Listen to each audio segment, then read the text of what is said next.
Maone andinoita ndekuti tikaenda kutarisa vaprofita vazhinji vari mubhaibheri vanga vasingatauri zvakanyanya nezvezvinhu zvevanhu pachavo, kutaridza kuti iwo munhu wakazodai kana kuti matambudziko evanhu avanosangana nawo zuva nezuva.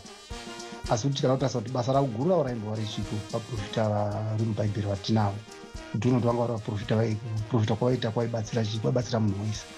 Zvinoasi kuti vanhu ava vaiprofita zvinhu zvokudii, guru rava rari kuprofita izvi nekudzora vanhu kuti vauye kuna Mwari, izvi nokuyambira vanhu nezvechii chaitika pachivi, nekudzidzisa chokwadi. Uye zvindikada kunotarisa tonoasa kuti vaisimbisa kutenda kwevanhu uye vairatidza chinangwa chaMwari kuti chachiri chii. Ndo vaprofita vataiona vanga vari mubhaibheri vationa zviri vatinoona munana tikaenda kunotarisa mubhaibheri kuti ndo zvinangwa zvimwe zvavaiva nazvo. Tingaona here muenzaniso uye zvavaiita. Tongoenda pana muprofita Isaya. Tikatarisa muprofita Isaya toona kuti munhu ainyanya kuprofita nezvekuuya kwaJesu uye kudzoka kwavanhu kuna Mwari. Tikaenda pana muprofita Jeremia toona kuti muprofita Jeremia zvainyanya kuita nezvazvo, aiudza vanhu kuti vange vachitendeuka kubva nezvakaipa uye vatarise kuna Mwari. Tikaenda kutarisa pana even vana John the Baptist akauya ari muprofita, aiita nezveko, akaprofita uye aigadzirira nzira yaishe Jesu. Tikaenda pana Agabhasi yayo kuNew Testament, akayambira kereke nezvenzara yaizouya uye nezvaizoitika kuna Pauro. Saka tikada kuona kuti vaprofita ava vanga vasinganonangi pamunhu, vainonanga pachinhu chaiprotekta munhu wese, kuti kunotaura madheedi aproblems evanhu, kuti iwe uchazodai, uchazoroyiwa, uchazodai.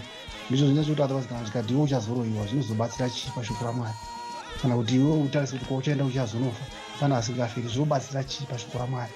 Saka zvinhu zvese zvitinoita zvasinei nekuvaka, hazvinei nekuvaka shoko raMwari zvachose, asi kuti zvavanenge vachizviitira kuti ivo vave nembiri, hazvinei naMwari mukati. Saka tikatotaura kuti vanhu zvavaita zvokuti vaitobatsira munhu wese, vanga vasingaiti zvokuti vanobatsira munhu wani chete. Ndika zvanzi kune nzara zvinozvibatsira munhu wese anenge aripo panguva iyoyo. Tozoona kuti kana naona Jesu izvi akatiyambira nenyaya yevaprofita venhema iyi. Toenda pana Matthew 7:15 inoti chenjerai vaprofita venhema, vanouya kwamuri vakapfeka semakwai asi mukati vari mapere anoparadza. Saka tobva taona kuti takabva tatopiwa yambiro even naJesu. Saka zvinhu zvitotoona kuti otherwise vaprofita vanozviteera ndechokwadi. Tovaona sei kuti vaprofita vechokwadi? Kana pana Deuteronomy 18 inotiratidza kuti vaprofita venhema zvavanotaura ivo hazviitiki, nokuti muprofita munhu anotaura zvinhu zvichazouya. Ukataura zvinhu zvakaitika kudhara uri muuki, sotaura kwakaita mukoma wajeketera, unenge uri muuki hausi muprofita. Prophesize, talk zvinhu zvichazouya kumberi, noti zvakaitika kudhara. Saka tikada kunotarisa kuti otherwise ivo vacho vanenge vachiita vanoprofita vazhinji vacho, vazhinji vatinoona isusu vanotiita makiu evanhu, vanhu vachiita hanzi ndoprofita, ndopa vanhu mvura dzekuraramisa vanhu, wopiwa mvura ye3 days, woenda wonzi hanzi woisa chidombo wogeza wakadai, then wapedza kudaro after 3 days dzedze munhu haupori. Saka toti muprofita ndewechokwadi, haasi wechokwadi semataurwa takaita pana Deuteronomy kuti uye anotaura chokwadi kana ari muprofita, zvaanotaura zvinoitika. Wanzi after 3 days unorarama uchararama, after 3 days unopora uchapora. Saka tobva taona kuti vaprofita ava ndo patinoona zvibereko zvavo kuti ndezvekunyepa. Saka tikada kuzoendawo futi kunoona iye Jesu pachafita akazoti futi tikada kuona pana Matthew 7 iyo verse 16 muchavaona nezvibereko zvavo. Saka zvibereko zvavo ndo zvatinoona nazvo kuti maitiro avanenge vachiita kana mararamiro avo haasi evaprofita, ndezvavo ivo. Saka tikazotarisa even nemubhaibheri rotidzidzisa kuti hanzi vanhu ivava tofanira kuvatarisa unhu hwavo kuti hwakamira sei, mararamiro avanoita, zvavanodzidzisa kuti zvakaita sei, kuti zvavari kuita izvi zvese izvi vari kudzidzisa kusimudzira Kristu here, kana kuti vari kungozviita zvavo ivo pachavo kuti ivo vange vaine mbiri.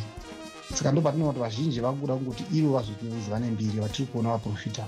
Saka ini ndoti vaprofita vazhinji vatiri kuona inikatoti ndevenhema, nokuti zvavanodzidzisa hazvinei nezvaMwari. Vanotoita makiu avanhu vachibhadharisa vanhu mwacho vachidii, even kana vasingabhadharisi zvavanotaura zviti vazhinji vacho. Ende paunozvitaura zvinofanira kunge zvichibatsira munhu wese, kwete kubatsira munhu wari kutaura kuti iwe ndoda kuti unobatsirwa uzodai. Vamwe anotora zvinhu zvokuroorwa chaizvo. Toona kuti zvese izvo hazvinei neshoko raMwari, zvine zviri zvemunhu iye zvinobhirita munhu iyeye. ende pauza kuti chiprofita chese hachisi chese chinobva kuna Mwari. Kuti tikarisa mubhaibheri muna 1 John 4:1 kuti musatenda mashoko ose anofemerwa asi edzai kuti anobva kuna Mwari here. Maedzei mashoko onai kuti anobva kuna Mwari here kuti ndizvo kungotaura zvaanenge achida munhu. Tikazoenda futi pana 1 vaTesalonika 5:20-21 inoti musazvidza zviprofita, ongororai zvinhu zvose, batsirai pane zvakanaka. Saka tisazvizvidza asi anzi ongororai pane zvakanaka. Saka tofanira kuti tione chiprofita chachiri kuitwa chiri kubva panani, totarisa tichibatsirwa nemashoko ebhaibheri kuitira kundotibatsira kuti chiprofita chechokwadi chakamira sei. Then izvo zvinokwanisa kutibatsirawo zvakanyanya. Tikada kuona kuti vanhu vakawanda vanoenda kunotsvaka zvechiprofita vari kuona it's our personal njekiri zvekugamba kuti muprofita uyu anenge achida iye kuva iye nembiri yake iye pachake. Nokuti iye pachake ngotaura profita wake munhu anoenda kumuprofita anenge achitaura anotaura nezvekuti uchawana mari, anotaura nezvemichato, otaura nezvemabreakthrough ekuti uchazodai pamberi apo zvinhu zvichakunakira zvakanaka. Kana kuti anzi pane munhu ari kukurova. Saka tikada kutarisa kuti ndo chiprofita chatakuona chakuitika ichocho iko zvine zvindo chazara ichocho. Tikazotarisa kuti toona kuti vapostora chavo vakayambira, vapostora vakayambirawo futi, Paul pachake akayambira vanhu pana 2 Timothy 4:3. Toona kuti otherwise akati nguva ichasvika vanhu vasingazodi dzidziso yakarurama asi vachazviunganidzira vadzidzi vanovafadza nenzira. Ende ndo zvinhu zvinotoitika manje because anenge ariye muprofita, ndiye mukuru wechechi, ndiye zvese. Saka zvipo zvaMwari ndo mawiri azvinoita izvi. Tikaona kuti zvipo zvaMwari munhu unopuwa chipo chimwe nechimwe 1. Ukapuwa chokuprofita aupuwi chokuparidza, ukapuwa chokuparidza aupuwi chokuprofita. Saka tikada kutarisa zvinhu zvese zvinotiratidza kuti chiprofita chiri kuitwa ichi ndechechokwadi. Even Peter pachake, iye pachake apostle Peter akataura pana 2 Petro 2:1 inoti pakati penyu pachavapo vadzidzisi venhema. Saka vadzidzisi venhema ndo vatiri kutoona vadzidzisi vava vaidzisa zvinhu zvekunyepa, kuprofita zvinhu zvekunyepa zviri kuita zvakadaro. Saka tikazoona kuti vazhinji vanoita izvo zvizvi iko zvine zvanozoita vaprofita. Vanoprofita kuti vave nomukurumbira ende vanozvisimudzira ivo havasimudziri shoko raMwari, nokuti inenge iri kiu yavanhu vari kuuya kuzodii ma-individual problems emari echisa. Zvinhu zvavari kuita izvi hazvinei naMwari mukati. Ende ndo vaprofita vatiri kuona ivavo iko zvinezvi, ndo vaprofita vatiri kuona vakazara. Ende vanenge vachitotengesa izvo neminana yavanoita ndazoita zvakati unenge achitozvitengesa iye pachake. Ende vanenge vachigoya kuti vazhinji vanhu vanoenda kwekeo anoenda kuti hanzi Mwari wazondikomborera, handinoda kuti ini ndiite breakthrough, ndinoda kuti ini ndiwane basa. Saka zvinhu zvese zvirikuitika ipfuma yenyika inoyi hazvinei naMwari zvinhu zvese izvozvo. Because iye Mwari haana kubvira atiunganidzai upenyu pfuma dzepano panyika haanei nadzo. Saka tobva taona kuti otherwise vazhinji ndo zvinhu zvakunoitika mandike zvokuti ndo zvakunonyanya kunombirwa navazvo.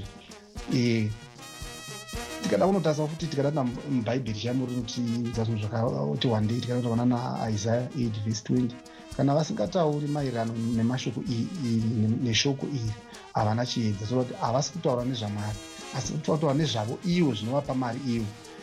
Saka tobva taona kuti ndo zviri kuitika, ndo maonero atiri kuita. Ende vazhinji ndo zvavari kuita vaprofita, vanozviti tiri vaprofita. Saka tobva taona kuti chiprofita chavo tikada kuchitarisa chine dzidziso iri.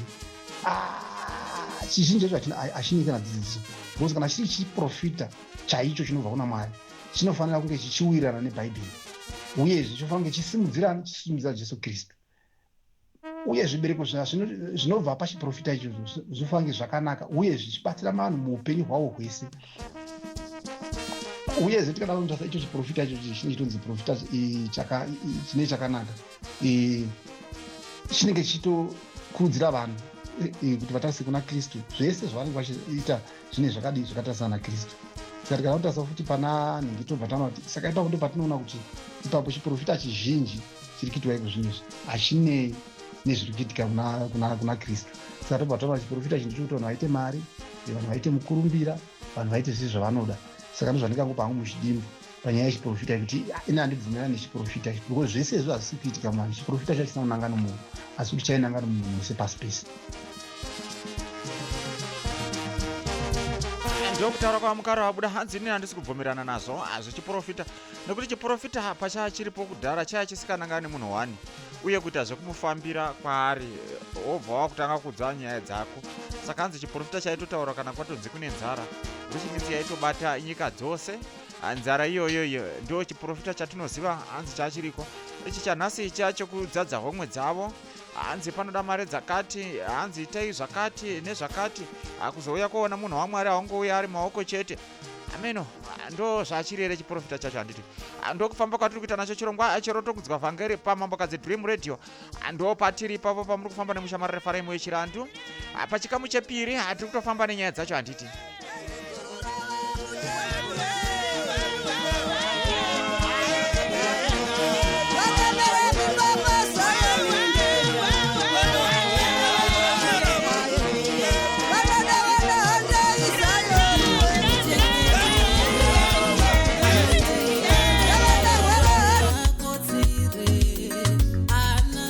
This is Mai Mushanduri, gospel artist now based in Marondera, Mashonaland East Province. Ndiri kuti munhu wese paMambokadzi Dream Radio, wadirei kuswera pa-community radio, enda pa-international radio, kwese kwauri as long as kune masaisai, watopinda paMambokadzi Dream Radio. Handiteereri ndoga Mambokadzi Dream Radio, ndinoteerera nevamwe, taurai tenzwe. Melus Radio inonakidza. Ko Victor. Mambokadzi Dream Radio kumberi. Unoti chizwe kare Victor. Mambokadzi Dream Radio 24/7 zvazvinhu. Ko baba vacho taurai tinzwa. Mambokadzi Dream Radio, where dreamers connect.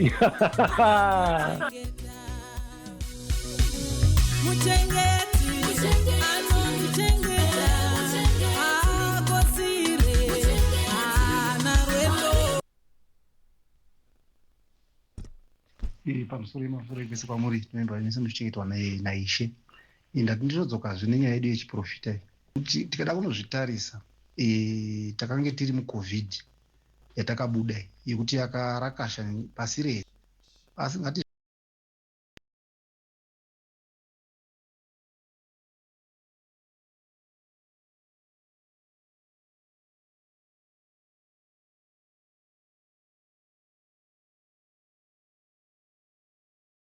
vese ava hanzi zvino akati teererai mashoko angu, kana kuno muprofita pakati penyu, ini Jehovha ndichazvizivisa kwaari nechiratidzo, ndichataura naye nokurota hope.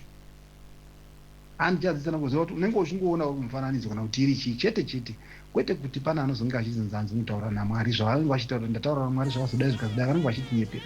Chinzwai paseri, muranda wangu Mozisi haana kudaro, akatendeka paimba yangu yose. Iye ndichataura naye nemuromo pachena, ndisingatauri nemashoko asinganzwisiswi, uye achaona Jehovha kuti akadini.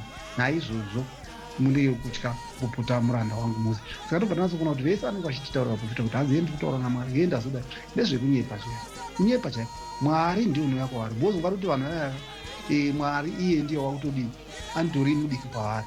Nokuti kana vanhu vari pakiu dese vanhu vari kuprofita pachechi, unobva atanzi iwe ndobva ndakuprofita, obva atanga kurira manhingi anenge achirira madhimoni ake aita anzi mweya mutsvene, madhimoni aya hiriri hakuna zvakamboita sezvona. Ava vairira era naMozisi vanga vasingariri, kuti zvinhu zvaya zvaingouya paura naIsaya vasingariri. Ava madhimoni anotowashandisa. Iye Satani iye anonzi akakandwa pano pasi zvakutoona mukoma muchiketa, ndozvoti ari kushandisa vanhu vakawanda muzviti maprofita, ivo vasiri maprofita, asi Satani achitoshanda nevavari. Votanga kuchirira madhimoni avo vanenge vachirira, vanenge vachiti mweya mutsvene ndoti madhimoni. Wapedza kurira pauti anzi aMwari ari kundudza zvakati, taura henyu Mwari, itai seMwari. Unenge uchitaura naMwari iwe, kupi kwautaura naMwari iwe? Mukataura naMwari imi shuwa muri pasi pemiti yenyu muchitaura naMwari. Vanhu kunyeperana, kubatana kumeso. Haiwa ini zvatizodziya indoti ndinazvo chaidzo kuti zokumbotambadzira hakuna munhu unotaura naMwari. Kunze kuti unenge watorota kuti utoona kuti iwo ndakakuta zvakati pamusoro pako, ndo zvatinganzwisisa izvo. Kuti kuti hanzi obva ati vanotodedza Mwari, vanoita samoni Mwari kuti uya kuno Mwari utaure neni. Kuti vanenge vari kiu vanhu 20 kana 30 pachechi, uprofita zviitina kuti iye unotosamona Mwari kuti Mwari chiuyai zvao ndimboprofita nguva inei. Hazvizomati vanhu vachiprofita, izvo ndo zvokunyeperana. Saka nangoti vhesi tinatsokuonesa kuti hakuna munhu anotaura naMwari. Pavanzi vachita vanotaura naMwari vari kunyepa. hakuna, only Moses chete. Mwari vakataura kuti ndiye munhu andakataura naye direct achinzwa inzwi rangu. Vamwe vese zviroto chinyi chete kuhope. Then uziva kaiva vana Solomon chaivo vakaita zvokunorota, vese avaita zvokurota, vana Isaya vaita zvokurota kana vaiona Mwari akuhope zvobva zvaperera ipapo. Asi Mozisi waiti akagara direct sezvizvi obva ataura naMwari. Saka ndozvakuti vamaprofita tiri kuona ese enhema. Ende muda kutaura nyaya iyo inotoenda mberi. Munhu anenge achiti ndiye mukuru pachechi, paanonofa munhu iyeyo mwana wake unonzi abva aita muprofita, aiwa kachipo cheuprofita chachitambidzwa ungati nhingikiri, ungati nhaka. Hapana zvakaita seizvozvo, hakuna nhaka yakaita seiyo. Musi Mwari unopa chipo mumwe. Saka Mwari ungabva apa baba chipo, opa mwana chipo, otera mwana achingopa chipo achidaro, unobvaona sekuona kuti ndezvekunyika. Anenge ichechi dzavo idzi nenge itonzi chechi yokwanhingikiri, chechi yokwamazha, chechi yokwanhingi, mwasha wacho anenge achitova ndiye anonzi mwasha iye. Saka chechi yaisiya Mwari ndeyavo. Ainei nokuti anhu parichidiki inhema dzikadzika, munova pashizo pababa, mwana ndiye akunzi akutungamirira. Saka tikada kuzotsvasa nyaya yese naye watoona mweya mutsvene ipapo, unobva toona mweya mutsvene ipapo achikutanga kutungamirira. Nyaya dzese idzi tinazodzitarisa mumagwaro chaipo dzakanyorwa papi. Tatinawo vaprofita wana Mozisi paakafa, mwana wake ndiye akaita muprofita here kwete. Pakatinosarudzwa Joshua kuti atungamirire. Mwana Samuel paakafa, mwana wake ndiye akaita muprofita. Pakatosarudzwa vamwe vanga vasivemo mukuzi Mwari unopa chipo waada, haatarisi inonzi lini zvikatobhura nechi. Aya anonzi asi machechi an organization yakatorejiswa yekuti kana baba akafa mwana ndiye anopinda. Imi hamufi makapinda, imi nemhiko kuti varanda muchechi imomo, muchiitwa zvavanoda nemi, vachiprofita zvokunyepa, vachitoshandisa madhimoni avo vachienda mberi vachiti ndiri kutaura naMwari. Hakuna munhu akutaura naMwari direct. Sekutaura kwakaita Mwari Mozisi chete ndiye wakataura naye. Zvozoti munhu anga munhu ainge ari n'anga obva aita chiita muprofita, ndo madhimoni acho iwayo aitorwa namukoma ujekera. Ayo madhimoni hakuna zvakadaro. Mwari haapi munhu chipo chakaita seichocho, chipo chokuti uite kun'anga wabvako ubva wanoenda kuchechi. Hakuna zvakadaro madhimoni. Kana kuti munhu anga ari kuchechi anga achiprofita, muprofita mukuru angobvako. Tine example yana Muponda, nawaisa Muponda anga ari muprofita mukuru kumabvuku kutafara, achingobva ipapo unobva atanga kuita zvoun'anga. Unobva wanzwa kuti munhu iye anga asiri muprofita. Hakuna munhu anenge achinzi muprofita anoshandiswa naMwari obva ipapo obva aenda kunje, obva anotanga kunoita iye obva anzi anhingikiri yan'anga. Unobva wanzwa kuti kubva kwanga ari kuchechi kuenga chitongoriri n'anga nechikare. Nenyaya yekuti anoshandiswa namadhimoni, ende madhimoni akangwara anotipa zvatinoda izvi. Ende wakupa example iri mubhaibheri yaAgabhasi. Agabhasi ona putowane zvake. Agabhasi anga ari muprofita. Saka paakabva kunhingikwa, akabva kunhingikiri achiuya kuJerusarema, pakanosvika ikoko vana Paul naBhanabhasi ndo vanga vari vaparidzi. Vakaparidza, vakapedza, vakaparidzira vanhu vachiticha vanhu. Vachingonopedza kuticha vanhu, Agabhasi akabvasunga ndobva ataura shoko raanga atumwa kuti kuchava nenzara. Iye yakazouya panguva yaHeroti, yakazouya panguva yaNiki, inobva yazouya nzara iyo. Haana chimwe chinhu chakaita, haana kuparidza, chakawira iye kungotaura shoko iroro. Kuchava nenzara, uye Apostle Paul chanosungwa panosvika muJerusarema. Ndo zvaanga atumwa izvozvo, ndo zvaakanoita izvozvo. Anga asiri muparidzi, anga achingori muprofita chete. Hakuna Mwari anopa munhu chipo. Machechi atakuona izvozvo kune zichochi yokwamagaya. Example, Magaya ndiye Fauro, Magaya ndiye muprofita, Magaya ndiye muparidzi, Magaya ndiye accountant, Magaya ndiye everything. Mobva nazoona kuti hakuna Mwari anopa vanhu chipo chakaita seichocho. Kana Magaya anga ari iye muprofita, zvokuticha izvazvi zvake paitwa navamwe vafunge vachiparidzira shoko vanenge vachiita seizvozvo. Ende mukada unotarisa zvinhu zviya zvinonetsa, vaya vanenge vachirira vatanidza zobatwa nendimi, hakuna ndimi dzakadaro. Handei kubhaibheri tinotarisa kuno nani 1 Vakorinde toenda pana 12 tobva toenda futi pana vati inenge 14 or 13. Tikanotarisa kuti otherwise hanzi vendimi, ukarira nendimi wewe unofana kunge pachitova nemunhu anodzidudzira. Kana pasina munhu anodzidudzira hauriri nendimi. Saka kuti munhu achirira nendimi apedza taura obva aita kuti ndachirira nendimi ita zvakati, wazviziva sei kuti wanga uchirira nendimi? Wazviziva sei zvawanga uchinesa? Waziva the trend ndeye kunyepa. Munhu paatira chiprofita chacho unenge wakatopfekwa zvokuti iwewe hautozivi zvauri kutaura, zvauri kuchiprofita hautozvizivi. Atikazonava mazuva ano anenge aitoziva ndataura zvakati, ndazotaura zvakati, ndazodai. Ese mashiripita, hapana chiprofita. Unoshungwa kunyeperana chete kutungana kwembudzi. Kutaura chokwadi, kutungana kwembudzi chiprofita chokunyepa. Kana vari vaprofita chokwadi ngavatiudze kuti in 10 years time chii chichaitika kuti Mwari unovazivisa. Saka tobva taona kuti vaprofita vekunyeperana havasi vaprofita vechokwadi, vaprofita vokubira vanhu mari, vaprofita vokuti ivo vanenge vane dzimba, vananhingikiri vese vane dzimba dzisingaiti. Vese vanozviti mabhishopu machiya vane dzimba dzakakurisa dzisingaiti.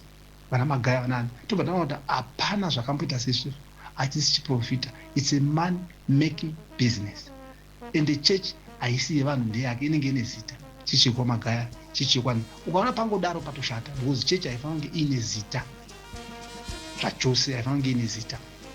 Hazvitomboiti zita romunhu robva raenda pachechi, hazvigoni because chechi ndeyamwari. Kana reikwa magaya asi haisi yemwari ndozvazvitotaura. Saka ndoda kuisa kuti nyaya yechiprofita ichi ndezvokunyeperana, idhunge mutunge, kubatana kumeso, kubirana chimbava, ndozvakasangana munyaya yechiprofita ichi. Kuti chiprofita chaiitwa achainanga pana vamukaro, kuti vamukaro imimi mangwana muchazorohwa zvinobatsirei pana mwari zvondorohwa imimi. Vamukaro muchaita mari zvinobatsirei pashoko raMwari. Vamangenge imimi ndaona in 2 years time mazofa imimi ndaona guva, zvinobatsirei paungano yaMwari? Hazvina zvazvinobatsira paungano yaMwari. Chiprofita chinofanira kunge chichivaka ungano yaMwari, chichiita kuti ungano yaMwari inde kumberi. Asi zvatakuona iko zvinezvi hatisi chiprofita, imbavha, matsotsi, makororo ari kungobira vanhu mari. Saka ine ndiri ndega maonera ine handibhilieve chiprofita. I will never, because hachina chazvinondipa inini pashoko raMwari hachindivake. Chinondivaka kuita sei? Because ndovakwa nebhaibheri. Chiprofita chachidiwa chiri mubhaibheri ndochandoteedzera ini. Ichi chevanhu ichi kuti munhu anotaura chiprofita ari mumwena, chobva chagumira mumwena imomo, chovaka anhu kutaura chiprofita iwe uri kuHarare. Chinonosvika rini kuChina chiprofita zvawataura? Because chaitaurwa navanhu vaya chainda pasi rose. Saka chaitaurwa pane nguva, chotaurwa nacho zviti after 2 years or 3 years chozotanga kuitika. Ndozvaitika pachiprofita chiya. Hande pachiivhini Mwari aituma wanoda kuti chiprofita chiinde kuvanhu. Haatumi munhu anozoprofita. Hande panguva yana Joseph panga ari kuIjipita. Chii chakaitika paya? Joseph ari kuIjipita, uyo paakanorota hope, Farao akanorota hope yeng'ombe 7 dzakaunda neng'ombe 7, anga asiri muprofita kuFarao, asi kuti Mwari unotuma waanoda. Asi chakazonodudzirwa kuti after mayears pakazouda chokwadi, okay, Joseph avadutaura kuti kuchava ne7 years dzemaguta ne7 years dzenzara. Saka ndo chainzi chiprofita, because zvo zvaitika. Mwari unoshandisa upi naupi waanoda kuti aite muprofita, kwete awo maself proclaimed prophet where 24 hours ari muprofita. Izvo ndo zvekunyepa, zvandorambirana zvekuti kunyepa chaiko chaiko, because Mwari anoshandisa waanoda. Anoshandisa vanhu vasika ndichechi chaichai kuti atsanangurire vanhu zvoda kuti zvizoitika. Ndo zvaita Mwari izvozvo. Example yaFarao, anga asingaendi kuchechi, anga asingadi nezveMwari, asi akashandiswa naMwari kuti ataure vanhu kucheta nzara, asi anga asingakwanisi kududzira hope. Hanwa zvaitika pachiprofita uchitaura asi usingagoni kuchidudzira. Zvikatika pana Farao, akataura chiprofita asingagoni kududzira hope dzacho.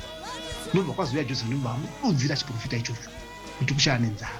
Saka ndobva ndoti aiwa, izvi zvekuti anzi kuna vaprofita izvo ndozvokunyepera. Chiprofita chaidiwa naMwari chakatoitika, chakazadziswa naJesu Kristu. Ndopatinongoomerera ipapo, ndopatinомira ipapo, ini ndopandomira ipapo. Zvese zvakaitika iko zvinezvo, aiwa vanoteerera ungavateerera, asi ini kwandiri nini aiwa imbavha makororo.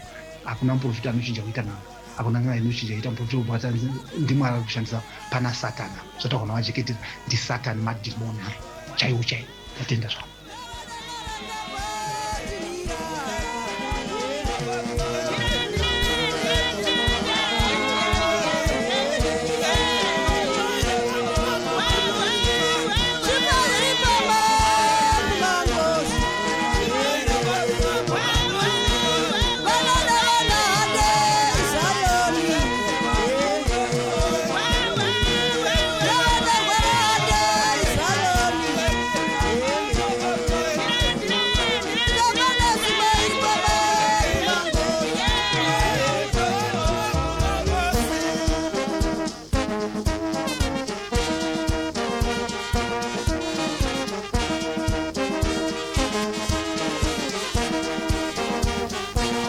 Andokufamba kwatotenda nacho chirongwa chacho. Vanga vari vamukaro vava vari mudariro, vavari kutaura vari kuti nindorambirana kuti kune maprofita akatopera. Hakuna maprofita atinoziva aimbotanga ati hiriri amen what panguva iyoyo vaingotaura, uye Mwari waiuya nenguva yake ichivaudza zvekuita. Saka nhasi isu tave nesimba rakaita sei rekuti tinotoita kuti Mwari chimbouyai toda kutaura nemwe, then vobva vauya. Mwari uyai pane murwere ari panapo, vobva vataura. So vari kurambirana nazvo kuti maprofita akapera. ameno munoti kudiwo imi vateerere vari kungoteerera chirongwa.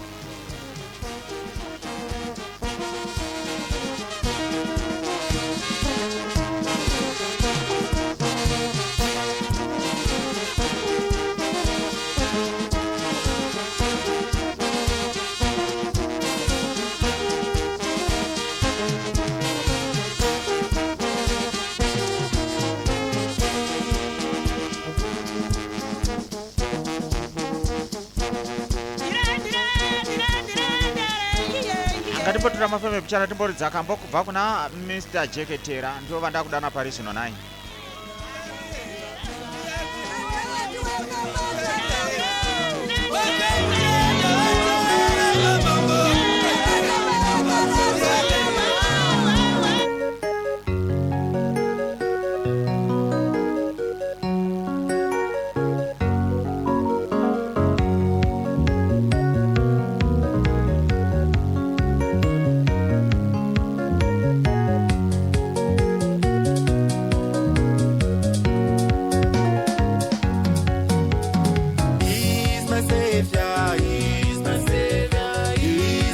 Kambo kanobva kuna Adamson Jeketera kanonzi My Jesus.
right, regai tiendere mberi nechirongwa chedu zvakare handiti ka. Ndiri kudzosa futi zvakare vamukaro mudariro zvakare handiti.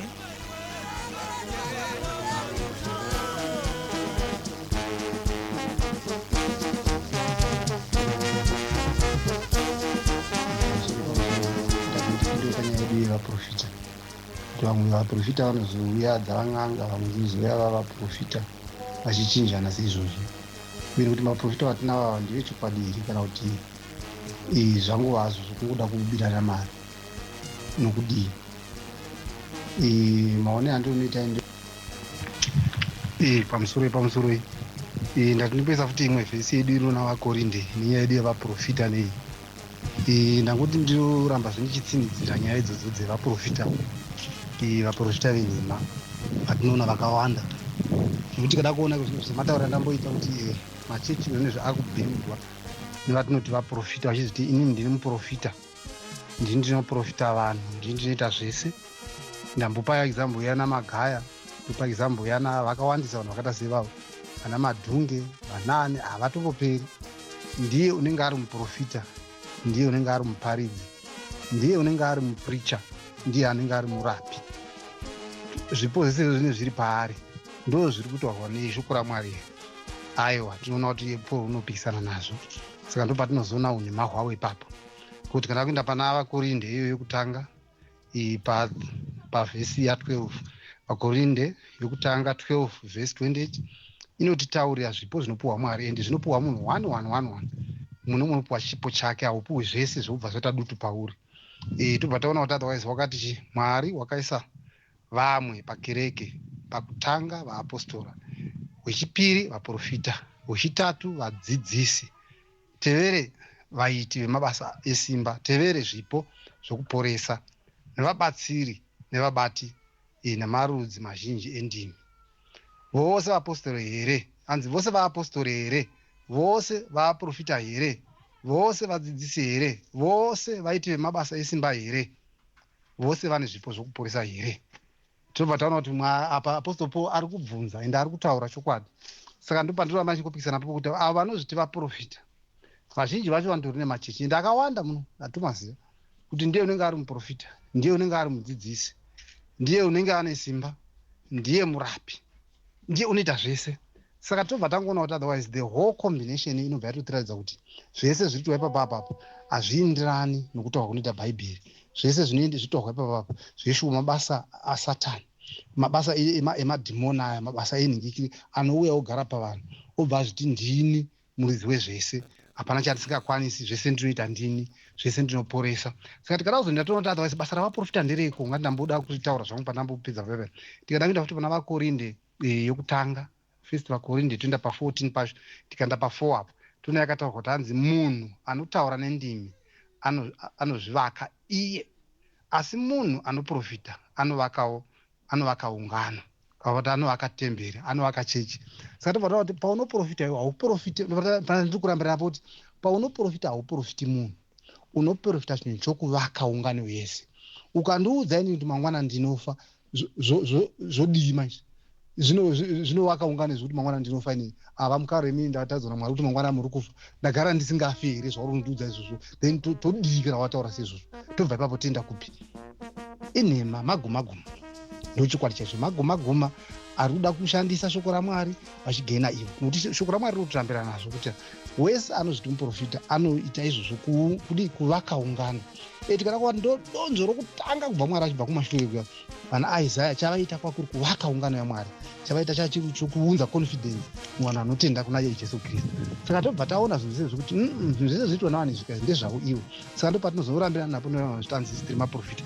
Tikada kutoenda naye kumberi kufanika vakorinde vokutanga 14 iyoyi, panototaurwa navanhu vanotaurwa nezvendimi vaya, kuti avo vanotaurwa nezvendimi ava kana pasina anokwanisa kudzidudzira, hanzi usataura, nokuti paunenge uchitaura nendimi unenge uchitaura naMwari direct, utaura naMwari, unenge uchitaura naMwari iwe paunotaura nendimi. Unenge usingataura nani kana kuti nani, unenge uchitaura naMwari. Ndozvinotaurwa muna vakorinde kuti.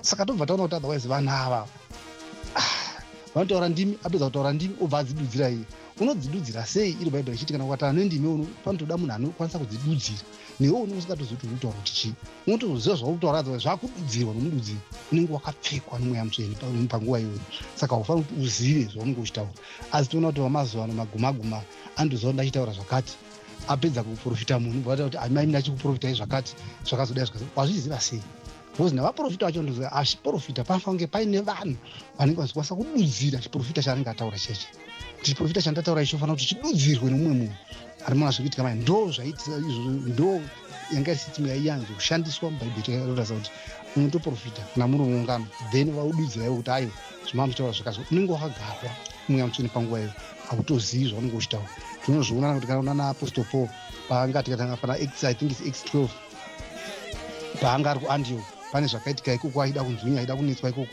apostol Paul wakapfekwa nomweya mutsvene nobva achitanga kutaura zvanga asingatozivi iye ndo zvandiri kutaura asi kuti wanga wakapfekwa nomweya mutsvene mashoko aitaura ese aibva kuna Mwari achiburikidza nomweya mutsvene saka patotaura kuti ava vanozvitiva ivo maprofita ndo pandiri kweseni yangu kuti aiwa ava semaprofita aimbabva anenge ari muprofita ndiye muchechi ndiye muridzi wechechi akaitanga ndiye futi anenge achiticha bhaibheri imomo ndiye unenge achipa vanhu kuti anoda kupurisa ndokupai mvura kana matombo kana chii ndiye unenge achiita zvese ari one asi toona kuti Mwari ari kupikisana nazvo kutarisa pana vakorinda mumwe neumwe unopuwa chake iye kana ari yemuprofita hafanira kunge ari yepricha chechi haisi yemunhu chechi ndeyaMwari asi zvinoda kuti ndedzavo nokuti anoti achibva iye baba vakafa panopinda mwana panongonzi pafa chiti iye kana makandiwa notani mwana wake unopinda ipapo pakanzi pakafani panopinda mwana wacho ipapo machechi mamwe achari kumabata zvedu machechi mahombe unana Zimbabwe koko vamwe wacho vandori vakuwasha vangu vemachechi mahombe eZCC ibaba vakuwasha vangu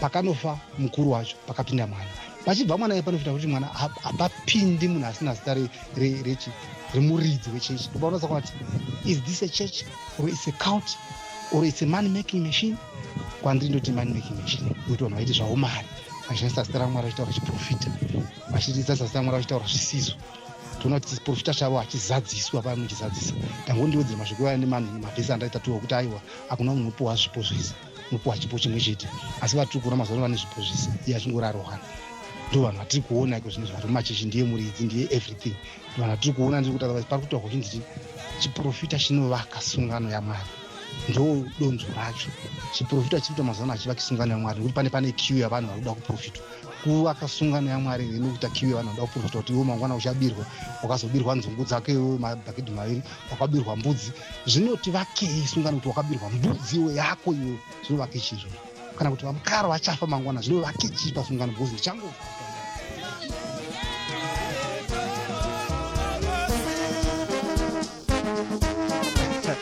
Alright, andokufamba kwatotira nacho chirongwa chacho vanga vari vamukaro ndine meseji yenyu yauya pano pane muteereri akateerera kunzwa audio yenyu akabva apindura iye achiti zvinhu zvaiprofitwa kudhara nezviri kuprofitwa nhasi zvinogona kuva nekamusiyano bichana asi pamwe pacho ndizvo zvimwe chete uyewo aita anzi ugadzwa hwekuti kana mwana wemuprofita akafa kana kuti mutungamiriri wechechi akafa anogadza mwana wake izvo zvagara zviriko nekuti tikada kutenda anzi tikaenda nayo pamatangiro iye Mwari ndiye anga achitotaura nevanhu iye omene akatora basa iri akaripawo mwana wake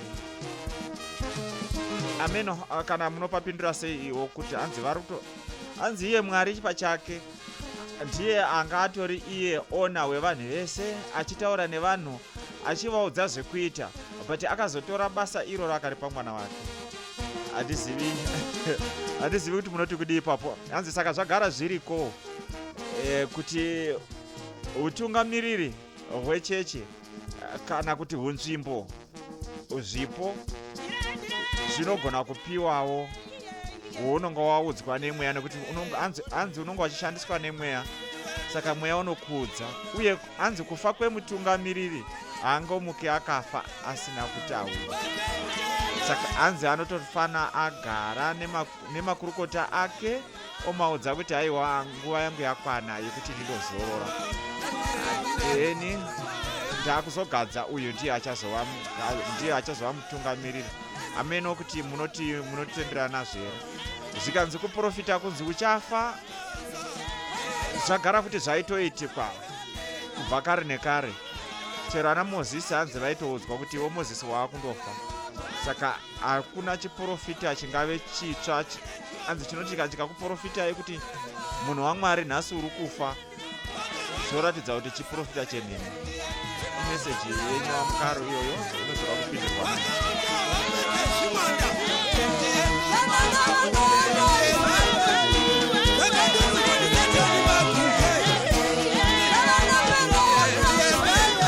Alright, regai zvedu timbotora mafema pichana tibve tambosimudza kamwe kambo kanobva kuna mai Maforimbo nai.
Andiri kutsvaga kambo kamai Maforimbo. Regai ndimbosimudza zvangu aka kanobva kuna Solomon Mavenge kanoti murovi wenhema.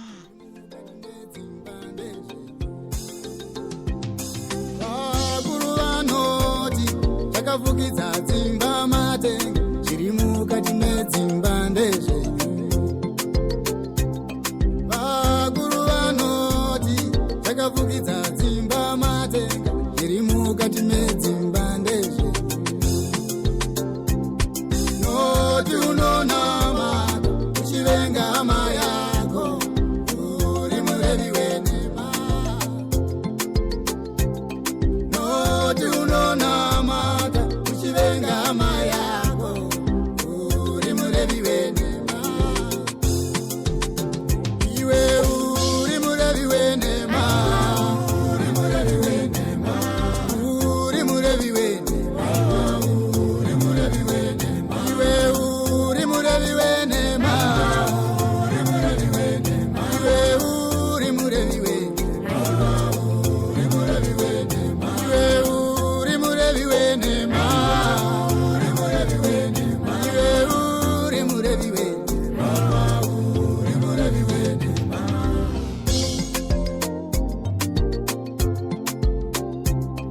Unoparidza rudo kuchechi uchivenga hama yako, uri murevi wenhema iwewe.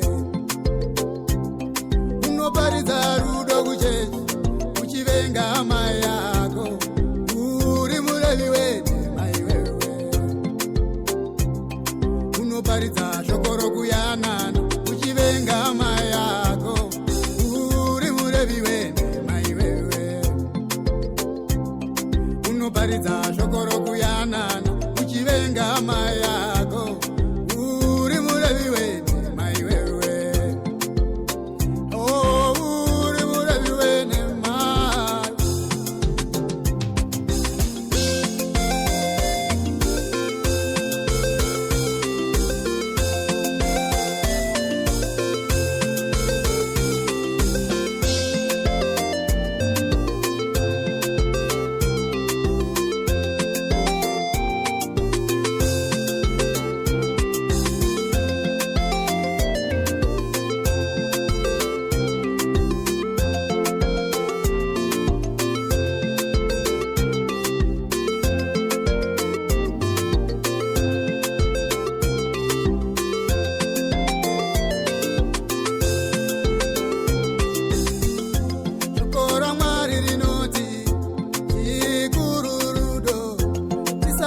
tisati taita zvose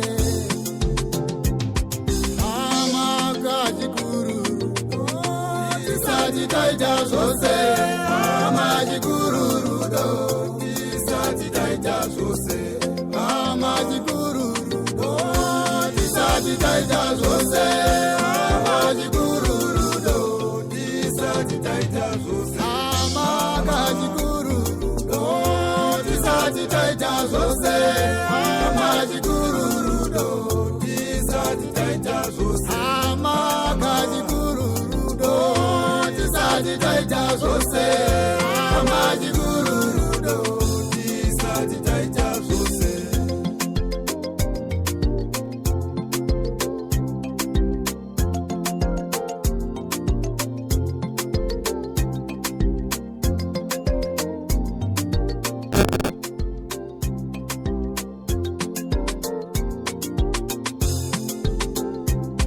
vakuru vanoti takafukidza dzimba matenga iri mukati medzimba ndezve noti unonamata uchivenga hama yako uri mureri wenhema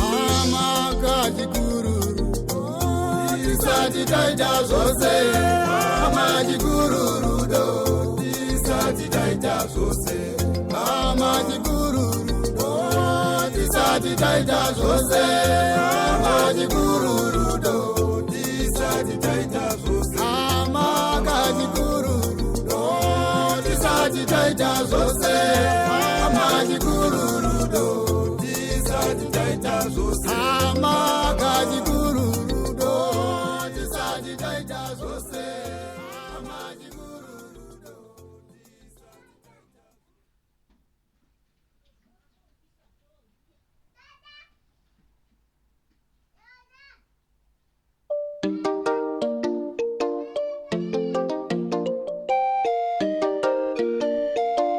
ndokusimudza kwandiri kambo kubva kuna mai Maforimbo, kambo kanonzi kana uchikugona. Handina kuona kandaida kuridza kacho, sorry, but ndasimudza zvangu ikakaka.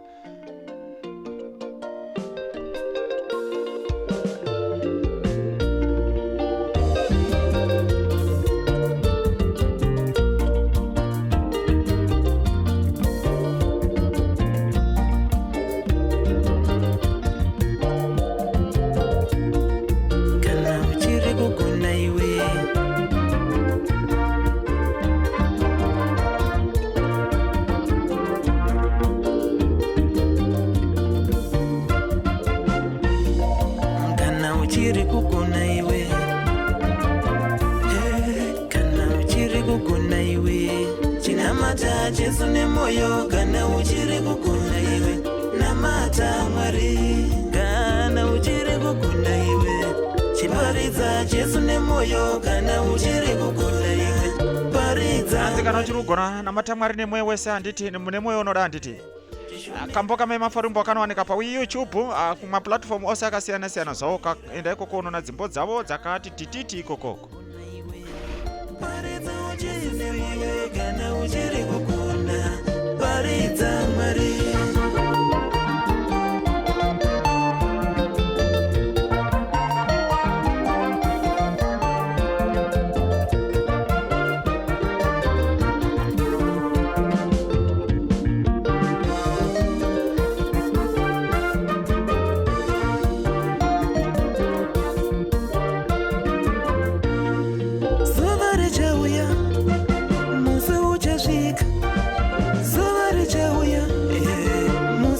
Swika iwe uchitambisana zvako nenguva, nguva ichakwana, musi uchasvika iwe uchiita zvekutamba nenguva. Shoko rinoti nzverai mweya maswerase hama dzangu. So ndangotangira pakati. Shoko rinoti nzwerai mweya pakatonzi havasi vose vaprofita vari vamwari. Vhesi iyoyo inobva yazoti namazuva okupedzisira kuchava namaprofita enhema achagona kutoudza kuti gomo ibva apa endapa zvichitoitika. Ndiyo minana yatiri kuona iri kuitika izvezvi, meaning to say kuti mazuva acho akatonyorwa mubhaibheri ndo atiri kutorarama tiri.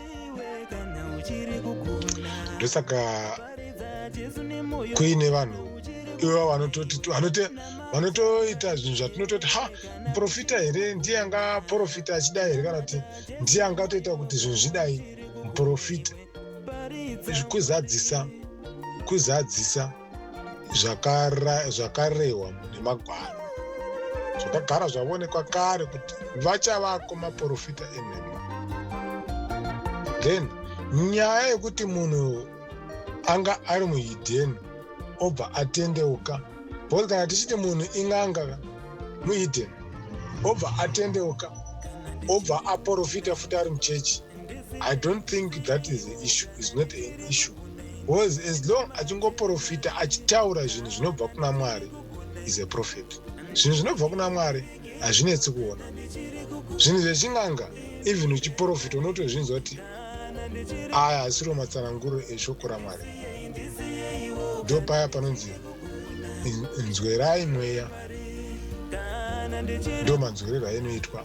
Haisi nyaya yekuti tinobva tatoti uyu haiti bhoza dai, kutaura kwechiprofita chinobva kuna Mwari hachivhundutsiri, hachisidziri, chinosimbisa, chinopa chenjedzo, chinokuratidza kuti pane gomba apo, wotopuwa mawezi ekuenda nawo. Zvino mazuva ano zveshuwa zviprofita zvawanda. Kune zvimwe zviprofita zvisitorina solution. Kuti munhu anokuprofita phone number. Phone number dzako idzo dzakazara nhamba dzechitupa, and then zvichitibatsirei. Saka nyaya yacho iyo yakagara yarehwa kare mushoko kuti kuchava nemaprofita enhema. Vachagona kutoudza gomo kuti bva apo endapo. Ndosaka muchiona minana ichiitika. Zvinofanira kutoti zviitike kuzadzisa zvakaonekwa kare, zvakatoonekwa kare, saka kuzadzisa. Saka isu hatingati munhu watatora kana achiri chidhakwa tamutendeuze, because kana munhu akabva kunzoka kwaya mukereke akabhabhatidzwa, isusu we believe kuti munhu atendeuka chava chisikwa chitsva. Saka chisikwa chitsva ane mabasa aanenge akuchiita pakereke. Because mumwe nemumwe achiuya kuzonamata pachechi, achiuya mutemberi yaMwari, haangouyi with no reason. Mumwe anotounzwa nematambudziko chaiwo. Akatozotendeuka ndopaakapora. Anomaona manje. Saka kana munhu auya isu tinomugamuchira nemaoko maviri. Because wajerodhiwa watendeutswa anodzidziswa zvisingadiwi nezvo zvinodiwa nemurayiro waMwari. Munhu iyeye chatova chisikwa chitsva. Takutofamba naye kana paine vakuru vadzidzisi vachichi vanenge vachitomonita gwai ravo vachiona kuti gwai ravo risei. Kana achiprofita, chiprofita chinotonzwerwa even kubva nevakuru vekereke vanenge vachiti vatungamiriri, vanotonzwera mweya uyu ndo Mwari. Vavuki vanotoonekwa, vavuki ndo vaya vanototi nedzimwe dzimakereke vanotoprofita zvinhu zvinoparadzanisa. Vana vemunhu vanofa vasingaonani. Asi kana uri mweya waMwari manje, munhu iye anenge aona zveshuwa anenge aona, but mweya waMwari hauparadzanisi. Chero kaona chinhu chakashata